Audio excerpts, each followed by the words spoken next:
Salat itu tujuannya adalah liqa ilallahi anta maksudi. Kalau maksudnya nyampe, tujuannya nyampe, itu ada rasanya. Tapi ketika tujuannya tidak nyampe juga ada rasanya.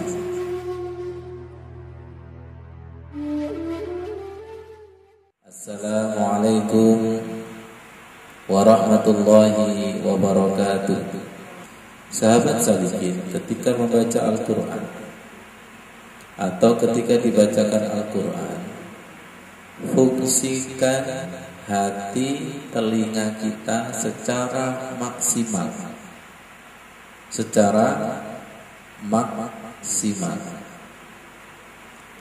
Ustadz, saya sudah mendengarkan. Allah berkata belum. Lihat buku Cahaya Wudhu halaman 66, surat Al-Anfal, ya, surat Al-Anfal ayat 21. Wala takunu kalladzina qalu sami'na wa hum la yasma'un. Janganlah kita menjadi orang seperti qalu sami'na, mereka berkata kami sudah mendengar, wa hum la yasma'una, pada hakikatnya mereka belum mendengar. Versi manusia ketika mereka menjadi makmum itu seakan-akan mendengarkan bacaan imam. Tapi kalau pikiran hati jiwanya ngelamun kemana-mana, Allah mengatakan wa hum la yasma'una, mereka tidak mendengar. Tolong jangan salahkan siapa-siapa. Tolong ayat ini jangan dilempar ke tetangga, Pak Bos. Jangan dilempar kepada orang lain, lemparkan kepada diri kita. Baik, silakan dibalik lagi buku Cahaya Wudhu. Doa mengusap telinga agar telinga kita itu betul-betul peka. Saya ambil dari kitab Ihya. Allahumma ja'alni minal ladzina yastami'una al-qawla. Ya Allah, jadikanlah kami orang-orang yang mendengarkan qaula. Yang mendengarkan qaula itu artinya adalah perkataan. Bisa diartikan firman Allah, bisa diartikan mau'izatul hasanah, fayattabi'una ahsanah. Setelah kami mendengar mau'izah, setelah kami mendengarkan firman Allah dan hadis Rasulullah, tolong jadikan kami orang yang mampu mengikutinya. Allahumma sma'ni munadil jannati ma'al abror. Artinya kan ada di baliknya itu. Ya Allah, jadikanlah kami selalu mendengar panggilan-panggilan yang nuansanya surga. Indah sekali kalimat yang dirangkai oleh Imam Ghazali. Kita sebut semoga menjadi ilmu yang bermanfaat. Jadi tolong sahabat salihin lihat, ketika kita membasuh telinga, bacalah doa ini. Ustaz, saya belum hafalkan. Ustaz, saya tidak hafal. Ambil esensinya, ambil makna bahwa ketika membasuh telinga itu minta kepada Allah untuk dibersihkan dari kemaksiatan telinga, dibersihkan dari perasaan bahwa kita ini sering merasa sudah mendengar, tapi menurut Allah belum mendengar. Buktinya apa? Ketika ada panggilan Allah diabaikan.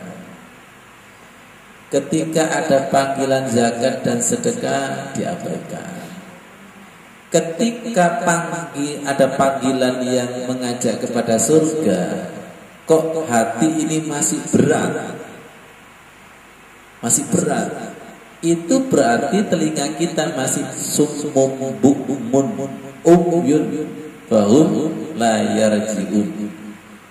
Summun bukmun, ya, tuli, buta dan bisu, sehingga tidak bisa kembali kepada Allah Subhanahu wa taala.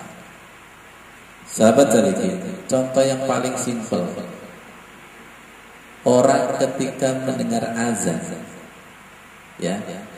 Orang ketika mendengar azan, di baliknya itu surat Al-Jum'ah ayat 9. Ya ayyuhalladzina amanu idza nudiya lis-salati min yaumil jum'ah. Wahai orang-orang yang beriman, ketika dipanggil salat Jum'ah, fas'au ila zikrillah, maka bersegeralah zikir, ingat kepada Allah. Wazarul bai', tinggalkan perniagaan atau jual beli. Zalikum khairul lakum, yang demikian itu lebih baik bagi kalian, in kuntum ta'lamun. Kenapa ada ayat ini? Ya, kenapa ada ayat ini?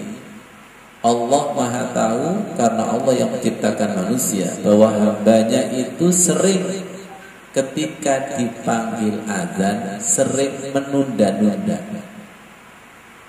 Mereka yang menunda-nunda, baik itu disibukkan dengan perniagaan, karena dulu orang Arab itu mata pencariannya kan berdagang. Kalau di Indonesia ya kita kontekstualkan dengan kesibukan rapat, kesibukan ini dan itu. Saya mau bertanya, mereka yang rapat, mereka yang sibuk, apakah tidak mendengar azan? Makanya nanti insya Allah temanya kajian malam hari ini adalah mendengar tapi tidak mendengar.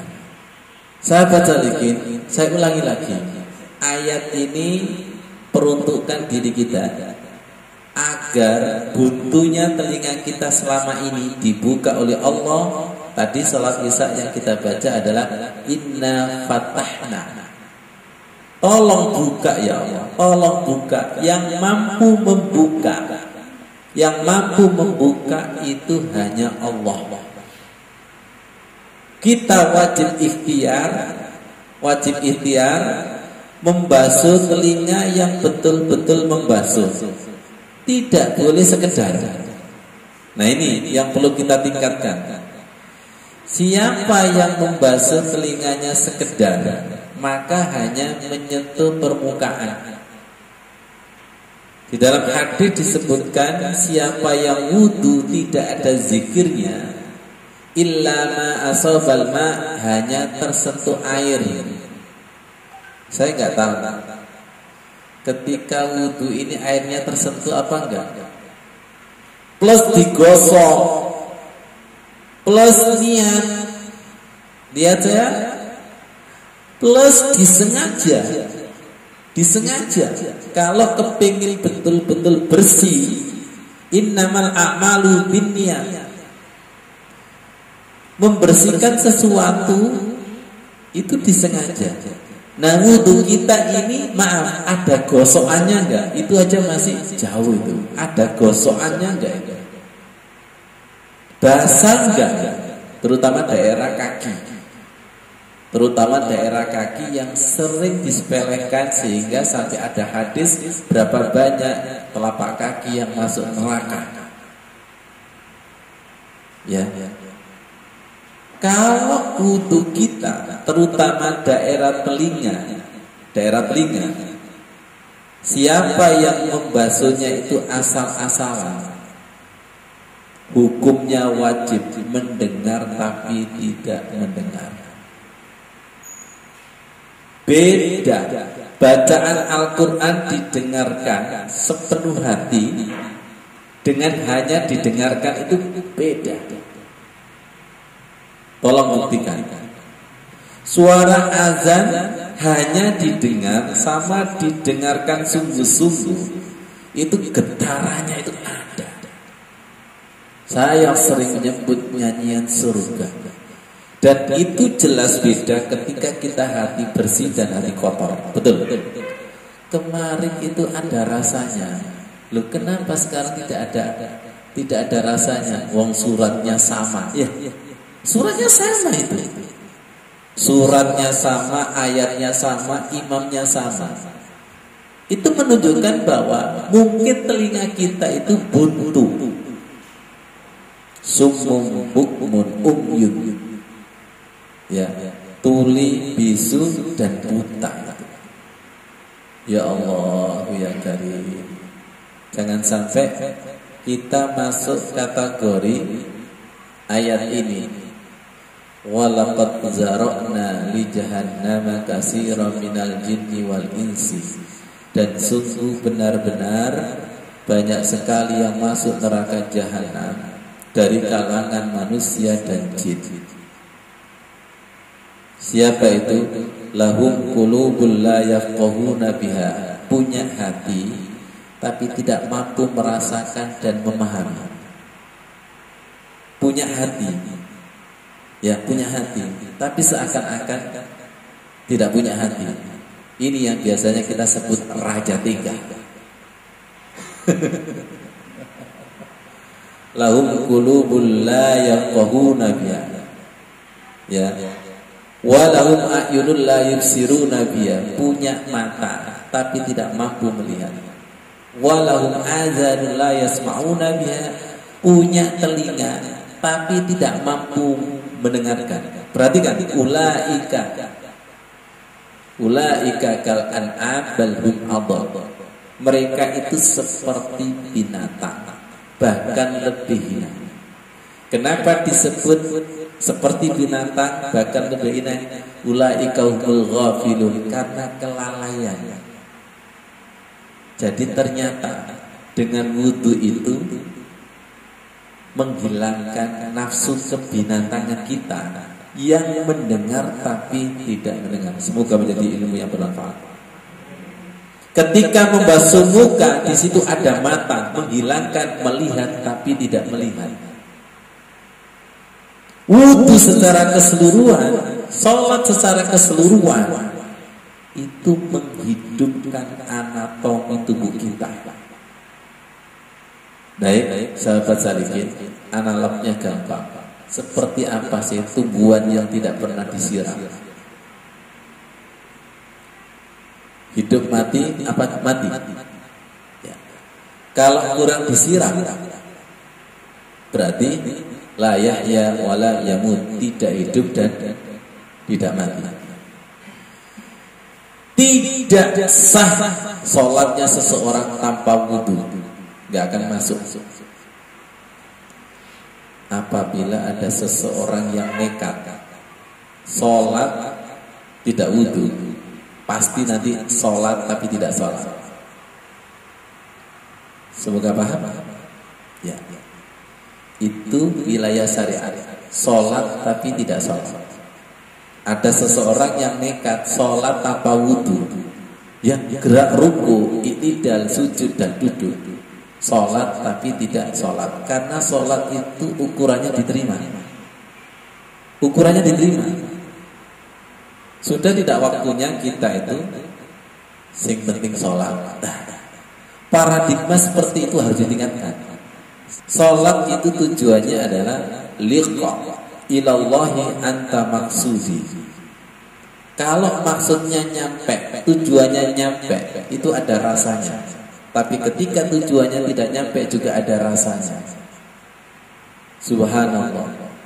Sekarang ketika kita membasuh telinga, oke, lihat, harus ada air, kemudian harus ada yang digosok. Lihat sini, digosok. Kita lebih dalam lagi, tidak sekedar menggosok, tapi aku membersihkan kemaksiatan telinga, pendengaran yang logo apa? Sia-sia itu tak bersihkan dengan menyertakan Allah. Kalau kepingin telinga kita peka pada panggilan Allah dan panggilan sosial. Ustaz, suwe. Ayo ngomong suwe. Sekarang ibu-ibu saya tantang, jenengan berias itu berapa jam, bro? Ibu, Bobor. Makanya di sini kan saya tulis ini, perhiasan orang mukmin ketika ketemu kekasihnya di singgasananya adalah wudu. Saya ulangi lagi nih, paling bawah ini. Semoga kata-kata ini ada cahayanya. Perhiasan orang mukmin berjumpa dengan kekasih di singgasananya adalah wudu. Semoga Allah mau mendekat, semoga Allah menempel. Terima kasih, kurang lebihnya mohon maaf. Wassalamualaikum warahmatullahi wabarakatuh.